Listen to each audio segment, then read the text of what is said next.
अधिवेशनाचा आजचा शेवटचा दिवस आहे, परंतु या अवघ्या दिवसामध्ये झालेल्या हिवाळी अधिवेशनामध्ये खरं तर शेतकऱ्यांच्या आणि या राज्याच्या नागरिकाच्या हाती काय लागलं हा सगळ्यात मोठा सवाल उपस्थित या निमित्ताने झालेला आहे।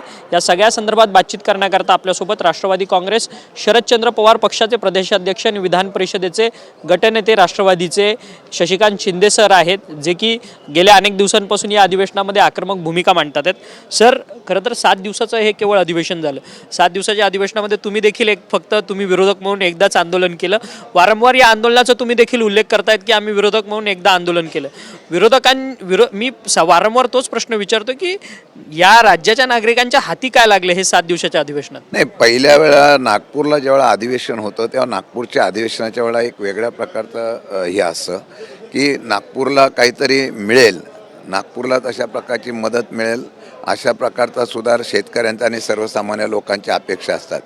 दुर्दैवाने या अधिवेशनामध्ये तशा प्रकारची कुठली घटना घडली नाही। पहिल्या दिवशी आम्ही कापूस आणि सगळ्या विषयासंदर्भामध्ये आवाज उठवला आणि तो आवाज उठवल्यानंतर अद्यापही ना नागपूरला पॅकेज मिळालं, ना हा सोपस्कार फक्त अधिवेशनाचा केलेला आहे। एक मंत्री उत्तराला नाही, प्रश्न विचारल्यानंतर त्याच्यावर कुठल्या प्रकारचा ठोस निर्णय दिला जात नाही, फक्त कारभार आणि कार्यक्रम उरकण्याचा प्रयत्न सध्याच्या अधिवेशनात झाला आहे। दुर्दैवाने मला सांगावंसं वाटतं। परंतु सातत्याने हे हिवाळी अधिवेशन घेतलं जातं ते म्हणजे विदर्भाला न्याय देण्याकरता आणि विदर्भाचे प्रामुख्याने प्रश्न जे आहेत ते अधिवेशनात उपस्थित होण्याकरता। तुम्हाला वाटतं विदर्भाला न्याय सातत्याने मिळतोय म्हणून ज्या पद्धतीने हे सगळं वर्षभरातलं एक अधिवेशन आपण नागपुरात घेतो? मला वाटत नाही की विदर्भाला न्याय मिळाला। आता जाता जाता काहीतरी पॅकेज देतील, त्या पॅकेजला पैसे पाहिजे ना, त्याच्या पॅकेजला पैसे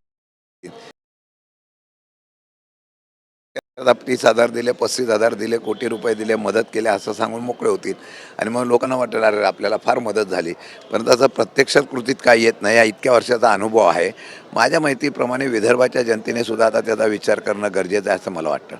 खरं तर आज संघ मुख्यालयात शिवसेना, शिंदे गट आणि भाजप हे दोन्ही पक्षाचे आमदार जे आहेत ते त्या ठिकाणी पोहोचले आणि त्यांनी बौद्धिक जे आहे ते मार्गदर्शन संघाच्या शाखेत घेतलं।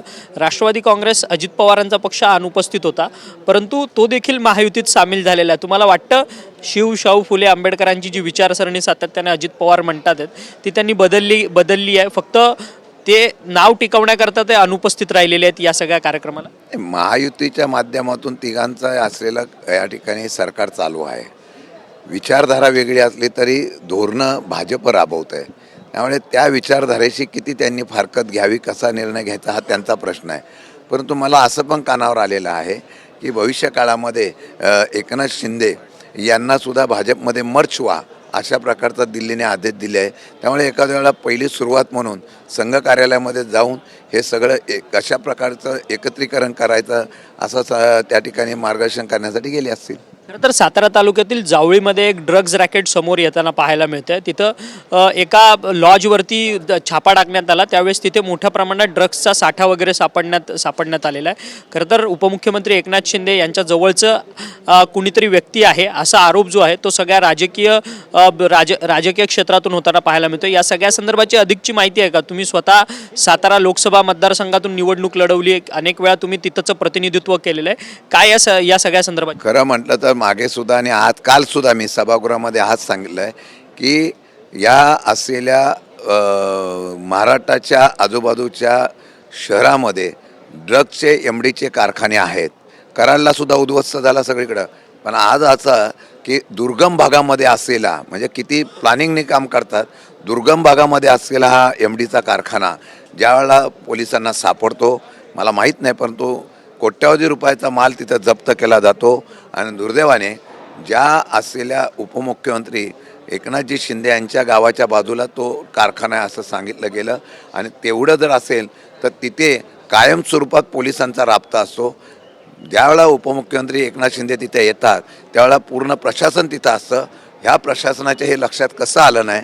खरं म्हटलं तर प्रशासनामधला पोलीस डिपार्टमेंट हा सगळ्या गोष्टीमध्ये अशा पद्धतीने मिळून काम करते का हा शंका आहे। आणि त्यात ज्यांनी हा कारखाना उभा केला त्यांना मदत करणारी व्यक्ती ही उपमुख्यमंत्र्यांच्या जवळची आहे अशा प्रकारची चर्चा आहे, हे तथ्य आहे। आणि मला वाटतं की आता पोलिसांनी कडक कारवाई करणं गरजेचं आहे। महाराष्ट्र हा उडता पंजाब होऊ नये या संदर्भात कारवाई करणं गरजेचं आहे. परंतु या जावळीचे तुम्ही देखील आमदार म्हणून तुम्ही काम केलेलं आहे. जावळीमध्ये अशा पद्धतीची कधीच नव्हतं आजपर्यंत. जावलीतला माणूस हा छत्रपती शिवाजी महाराजांच्या काळापासून पराक्रमी आहे आणि प्रामाणिक आहे. त्या खोऱ्यातली माणसं एवढी प्रामाणिक आहेत की अतोनात प्रेम करणारी साधी माणसं आहे. पण त्या साधेपणाच्या फायद्या आडून कोण जर अशा प्रकारचं काम करत असेल तर निंदनीय आहे आणि म्हणून जो कोणी असेल त्याच्यावर कडक कारवाई केली पाहिजे अशा प्रकारची भूमिका आमची आहे. खरं तर धन्यवाद, तुम्ही आमच्याशी बातचीत केली. खरं तर जावळी तालुक्यामध्ये ड्रग्जचं रॅकेट सापडलेलं आहे, ड्रग्सचे अड्डे सापडलेले आहेत आणि त्या सगळ्या संदर्भात शशिकांत शिंदे यांनी आपल्याशी बोलताना ही सगळी बातचीत केलेली आहे. व्हिडिओ जर्नलिस्ट योगेश गुरवसह अक्षय मंकडी, TV9 मराठी, नागपूर.